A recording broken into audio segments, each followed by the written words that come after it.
là-bas? Pardon? Tu fais comment dans les casernes là-bas? Oui, au fait, depuis hier, ils ont commencé à arrêter des gens.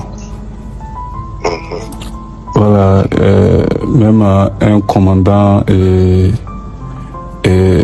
bon, le commandant, je ne connais pas son nom, et puis d'autres hommes de tenue pour complot que c'est en place au fait. Donc j'ai essayé de vous joindre, je n'arrivais pas.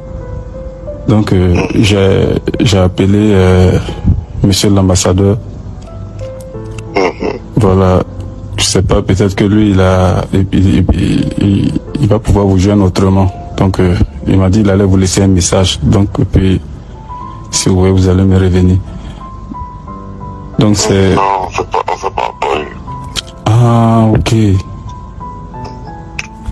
Ok. Sinon, c'est hier nuit, j'ai su ça. Donc, je suis tellement inquiet, je me demande, est-ce que c'est pas nos gens là? Parce que même mon gars là aussi, il a tellement peur. Donc, bon, je dis, je vais vous faire pas, vous demander voir si vous êtes au courant ou bien.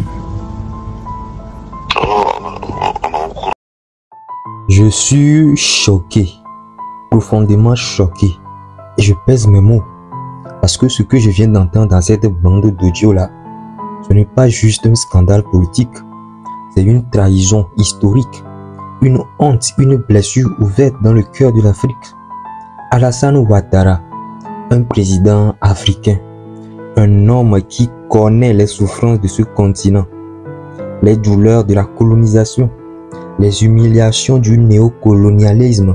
Cet homme-là, dans cette bande d'audio, parle sans détour, sans honte, d'un plan pour déstabiliser un pays frère, le Burkina Faso. Il complote contre Ibrahim Traoré, un jeune capitaine porté par son peuple, engagé dans une lutte courageuse contre le terrorisme, la pauvreté et surtout contre l'ingérence étrangère. Et pendant que les Burkinabés se battent avec dignité, que des milliers de familles vivent dans la peur mais gardent l'espoir, un autre président africain, voisin, frère, soi-disant prépare leur chute dans l'ombre. Mais jusqu'où allons-nous descendre? Jusqu'à quand allons-nous accepter que des élites corrompues, coupées de leur peuple, vendent l'Afrique en morceaux pour plaire à leurs maîtres étrangers? Parce que oui, ne nous mentons pas, Ouattara n'agit pas seul. Il parle au nom d'un système, un système qui ne supporte pas de voir l'Afrique se lever, un système qui panique dès qu'un peuple prend son destin en main. Ce que cette bande audio révèle, c'est que le combat d'Ibrahim Traoré est juste et qu'il dérange parce qu'il réveille les consciences, parce qu'il montre que oui, une autre voie est possible, celle de la dignité, de l'indépendance réelle, du respect de soi. Mais ce que Ouattara et ses semblables oublient, c'est que nous ne sommes plus dans les années 60 ou 90. Aujourd'hui, le peuple écoute, le peuple voit, le peuple comprend et surtout le peuple parle. La vérité ne se cache plus, elle s'enregistre, elle se diffuse, elle se partage. Alors j'ai envie de dire ceci à tous les dirigeants qui dans l'ombre veulent saboter l'avenir de nos nations libres. Le temps des masques est terminé, le vent a tourné et vos trahisons ne passeront plus inaperçues. Quant au peuple burkinabé, tenez bon, les gars, tenez bon. Vous n'êtes pas seuls. Ce que vous vivez, ce que vous construisez, ce que vous défendez, c'est l'honneur de tout un continent.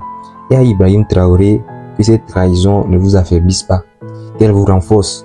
Parce que si vos ennemis sont prêts à tout pour vous abattre, c'est que vous êtes sur la bonne voie. Alors si vous avez aimé cette vidéo, les gars, abonnez-vous et partagez ça. Et commentez, donnez votre avis dans les commentaires. On se retrouve la prochaine fois pour une nouvelle vidéo.